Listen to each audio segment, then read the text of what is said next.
So ayan po mga kabayan, nandito tayo ngayon sa Sapa.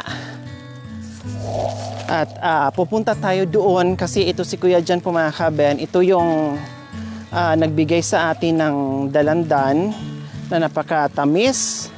So ngayon, pupunta tayo doon sa pinipitasan niya. Dahil manguha tayo. Kaya lang, medyo malayo ito mga kabayan dahil tatawid tayo ng ito nga, yung ilog or sapa. At aakyat tayo doon at medyo mahirap Kuya Jan. Mahirap daw po dahil masukal at paakyat tayo Kuya Jan. Paakyat po. Paakyat. So ngayon, pupuntahan natin kung gaano kalayo at makikita natin ngayon mga kabayan yung mga kinukuhaan nila ng kalakal. No? Ganito sila kasipag dito mga kabayan na walang reklamo sa buhay, na kahit kapiranggot yung kinikita nila, ayos lang basta meron na sila makukuha at may pambili ng pagkain. So ngayon patintiro tayo dito sa bato, no? Talagang palaban tayo dito at kayang-kaya natin itong gawin. Kayang-kaya natin itong tawirin dahil sanay tayo dito. Nag-alala nga si Kuya Jan kanina, baka daw hingalin ako o hindi ko kayang umakyat na. So umpisa na mga kabayan. Dito nakakakuha si Kuya Jan ng mga malalaking ahas na hindi siya natatakot yung kubra daw po mga kabayan. Dito kayo kumuha ng pang-inom. So dito po mga kabayan, kailangan bang tumawid at dyan sila kumukuha ng pang-inom. Kabayan, tumatawid pa sila dito kaya yung iba sinasabi pag baha at malakas yung ulan at malaki yung tubig, hindi sila nakakaigib. Okay, umpisa na sa mahirap na daanan at sa makitid na daanan. Wow, ang lamig dito, Purya. Ang lamig. Diyos ko, ito nga sabi ni Kuya Jan na mahirap nga mga kabayan. No? Mahirap nga. Kasi ang daanan madulas. Kailan ganun lang ang technique dyan Kuya Jan para makaakyat. Di ba? Kasi pag ganyan, pag madulas, ay mahirapan ka. So ilagay mo ngayon yung paa mo kabilaan. Nakita naman natin mga kabayan o kaya malamig. Kasi isang malaking puno na nabuwal na dito. At ito yung nagsisilbing lamig dito mga kabayan. At nakita naman natin yung parang pader. Yan, nilulumot na po yan mga kabayan. Ang ganda, di ba? Ayan, wow. Parang sa yungib tayo papasok. So, hindi pa kami nakaka-1/8 mga kabayan. Nakaka-1/4, wala pa. Malayo pa sa katotohanan.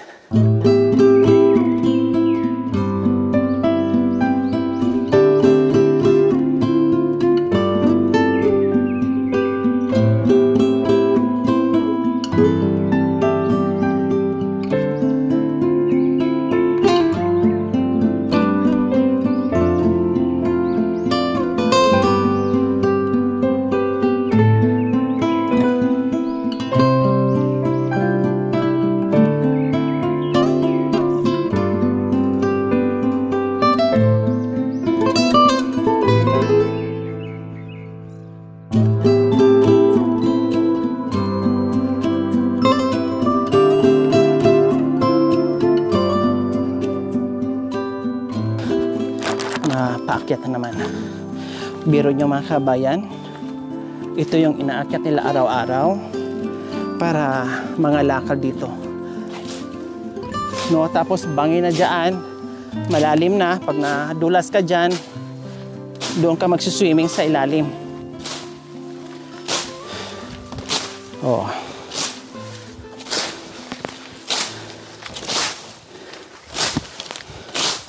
Ang ahas mga kabayan, pag nakarinig ng ingay katulad niyan, na akala mo may pinuputo si Kuya Jan, tatakbo na yun.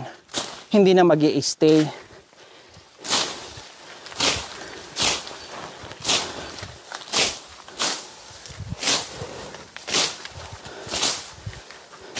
Kaya nagdala si Kuya Jan ng itak para meron siyang pang damo. So ayan po. Pero kung sila lang talaga dadaan, hindi nila ginagahalahin na hayaan lang nila. Kasi nga sanay na sila.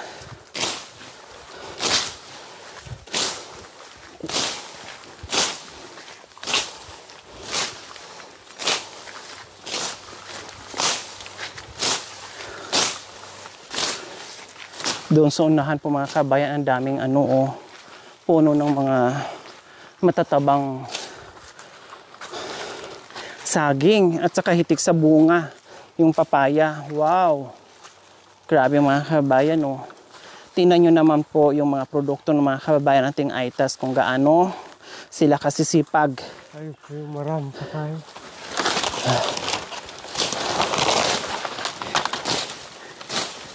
Yeah. Hindi na to exercise, kumbate na to.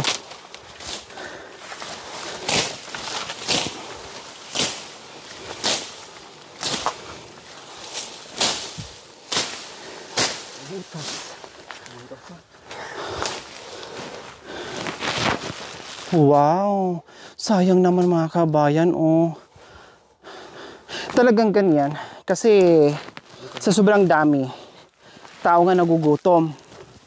No, syempre yung mga ibon din natin para lalo silang dadami. Yun lang naman din ang makakain na dito sa kabundukan. Syempre pagkain din nila yan.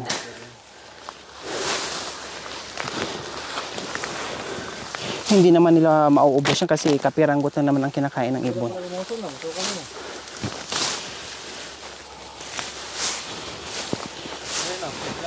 Ha? Ang daming baging, oh. Ah. Yung dalandan. Wow, ito na yung Kuya Jan? Oh. Wow. Nandito na tayo ngayon sa Dalandan. So ayan po mga kabayan. Ito yung binigay. Ano to Kuya Jan? Dahon lang po yan. Ah, dahon. Ayan po. Ito yung inakyat natin dito. Kasi ang tamis, maraming inubo, sipon. Kaya talagang malinis. Bagay na bagay ito. Pitasin lahat. Ah, pwede na ito lahat. Kaya yung piliin natin yung mga lalaki. Para yung lalaki pa. Pero parang hinog na. Tama nga yung sinabi ni Kuya Jan, hihingalin ako. Hayaan mo na Kuya Jan, pagpasensyahan mo na kung hiningal. Kasi talagang tama yung sinabi nyo na sobrang sukal at paakyat. Pero at least okay, happy ako nakarating dito. At nakita ko yung sitwasyon na talagang pahirapan yung ginagawa nyo dito. Sabi nga yung taong nagugutom, hindi iniinda yung pagod, yung layo. Makakuha na ng pagkain. Fresh. Bibili tayo sa palengke. Minsan wala nang katas, dry na. Ito fresh from the farm. Oh, see? Kabila.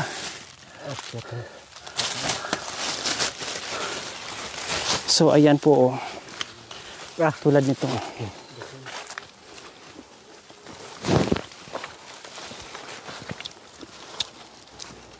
Sarap. Yung plastic ba yung Kuya? Ay Kuya, huwag masyado sa ha, baka mabalik Kuya. Ay pwede yan para siguro yun, kahit maliliit Inog din yun? Inog na po yan. Ah sige, mamaya. Maliliit lang kayo na. Akit ka lang ng saglit dyan. Yung tapos kasing noon, andun yung isang puno yung mga lalaki. Native lang ito. baka mamaya. Ay tika, wait lang. Baka ano kayo, mahulog. Ay ayun, akin na yung plastic Kuya. Ayan, so ngayon ibababa ni Kuya sa atin yung para makuha natin yung bunga. Yun. Oh, ang lalaki, oh. Oh. Ay, ano ba to? Nagkalaglagan, butas pala. Ay. Tika.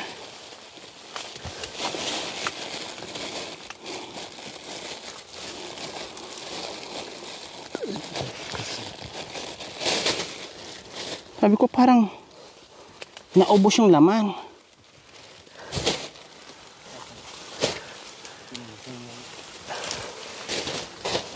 Ah. Ay. Ayun kuya.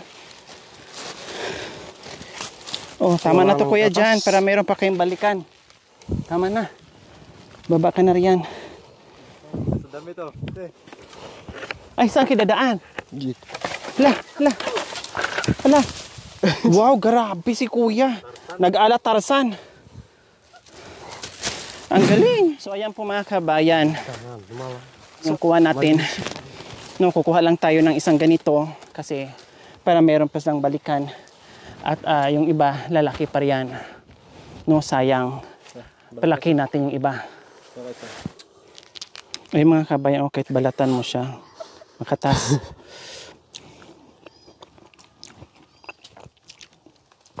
Kasi mga kabayan sa palengke, hindi mo na makuha yung buong katas niya. Dahil ano na siya. Tuyo na. Dalandan din ito. Kinakain ng baboy po. Pero may nakita ko sa YouTube ganito kuya, kinakain ng ano, kinakain nila. Yung bunga. Iba po, kinakain, binabalat po yan. O, di ba? Binabalatan nila, may tinatanggal sila diyan tapos kinakain Yung buto nila. po. Ha? Yung buto. Sabi na masarap eh. Masarap daw sabi nila. May comment. Pero hindi ko alam kung at ito ba yon, kung ganitong klaseng puno. Kasi ayan oh, ganito. May palatandaan pa nga yung iba dito eh. Binabalat po yan, inaalis ng ano. Pag ano, Hindi ginagawa. yung iba daw matamis, yung iba daw matabang. Pero kinakain ko ya. Sa iba. Yung inog na po. Yung hinog dyan. So kailangan pala pahinugin. Nakakain nga siya. So kailangan nga lang pahinugin. Inaalis Ito po yung kinakain buto. pa. Inaalis po yun. Okay, parang guava, ano. Parang bayabas yung ano niya, yung loob. Yung buto. Okay, wow. Ang daming bunga, no? Diyos ko, kung hinog na yan, wala na. Makakuha din tayo niyan. Ayan po mga kabayan, tapos na tayo. Pahirapan na naman yung pagbaba natin. Tara, let's go.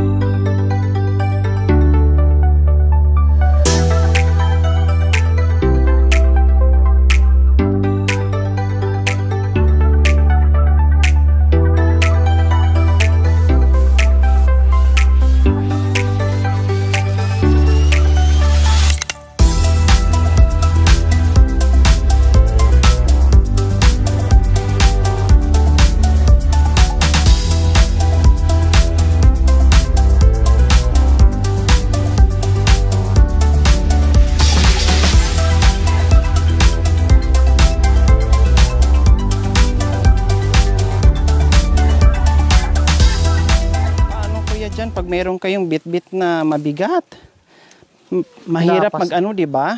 Pinapasahan namin po. Mahirap magpababa. Kami po sanay na kami. Sanay na. Kahit na marami po yung Kahit pasahan mabigat na mabigat. Oh. Kasi ito nga nawala kang bit-bit, tinutulak ka pababa. Okay lang kung ganito, na hindi umuulan, hindi putik, hindi madulas. Pag madulas, wala na, doble pasakit yun. Madulas.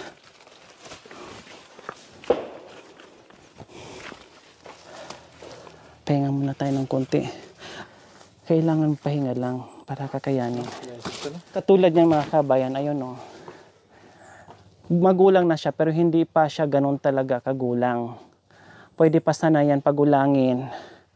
Pero pag ganyan na inuumpisahan na ng kakainin ng RET, so kailangan na siyang tanggalin para mapakinabangan yung iba. Kasi kahit hilaw pa pero talagang halos, Diyos ko, ilang piling na yung nakakain yung mga kabayan. Gutom din kasi sila mga kabayan kasi wala din silang ibang makain dito kundi yun lang din. Wala din silang ibang inaasahan. wag lang lahat, no? Wag lang lahat ng ano na pistihin talaga. Yung mga ganyan lang. Dahil kawawa naman din yung mga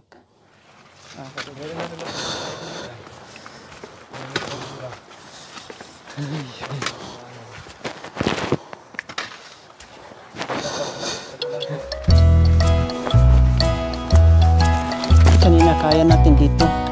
Ngayon, hina na kasi tuhod natin. Kaya madala na tayong panukod. Aray. Madulas eh. Ayan. Ang